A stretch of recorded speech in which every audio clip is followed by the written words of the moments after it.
wabarakatuh. Di sini saya akan menjelaskan fenomena bagaimana hujan es batu dapat terjadi.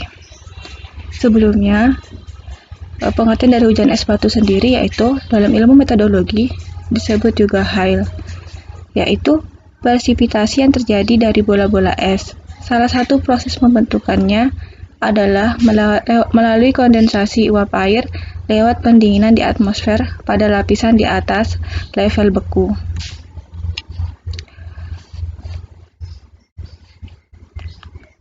Hujan es batu biasanya jatuh bersama dengan hujan yang lebat dan kadang disertai angin puting beliung.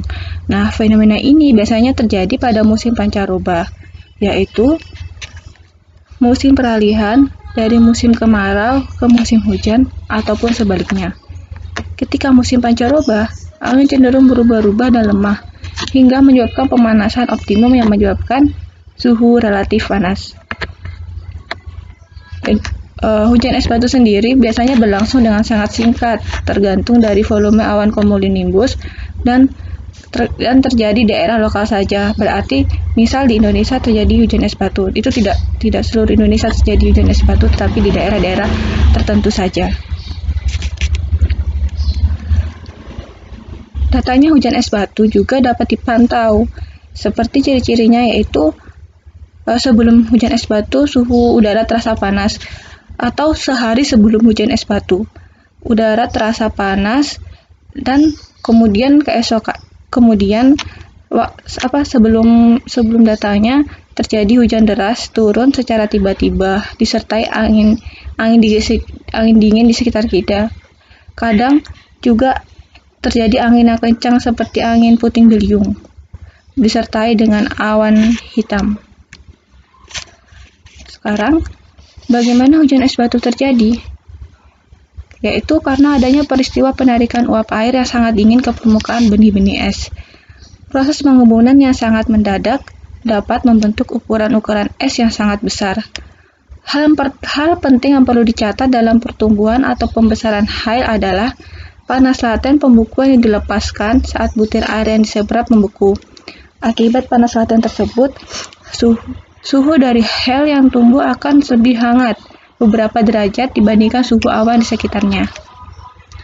Suhu keseimbangan antara hail dan awan akan tercapai bila total panas yang dilepaskan akibat pembekuan, baik dari fasa air ke padat maupun dari fasa gas ke fasa padat, sama dengan panas yang diserap oleh awan akibat konduksi.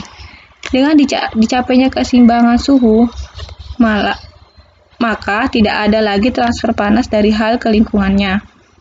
Laju pertumbuhan hal dapat ditentukan dengan menjumlahkan laju pertumbuhan akibat penyerapan butir air dan laju pertumbuhan akibat sublimasi.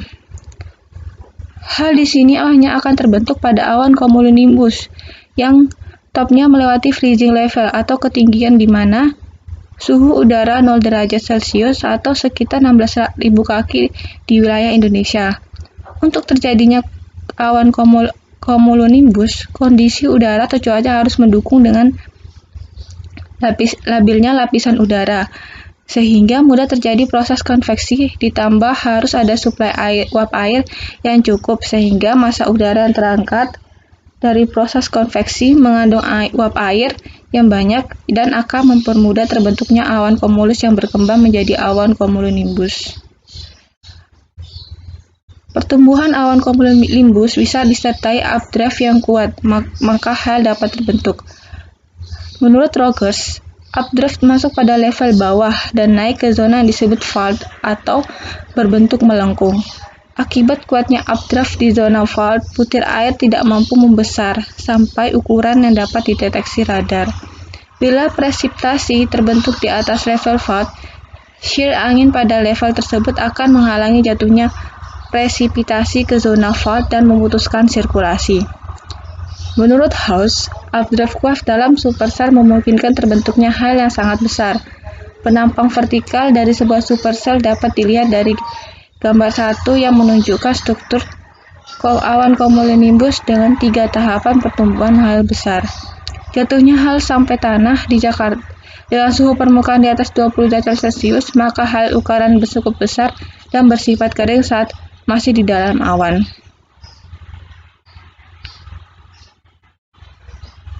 Hujan es di daerah tropis akan terjadi bila batu es yang turun bersifat kering dan memiliki ukuran yang cukup besar saat keluar dari dasar awan.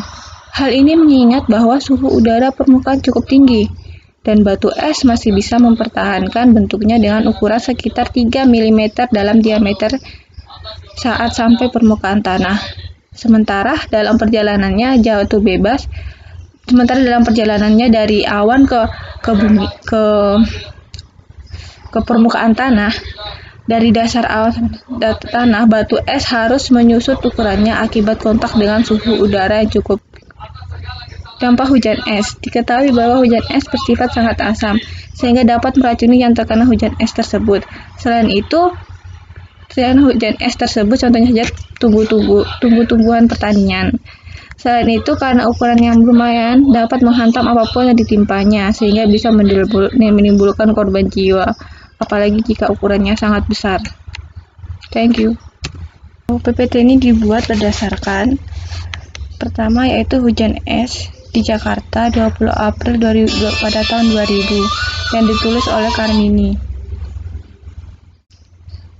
Lalu yang kedua dari YouTube, yaitu Cerita Bumi dengan channel Cerita Bumi yang berjudul Fenomena Bagaimana Terjadinya Hujan Es Batu.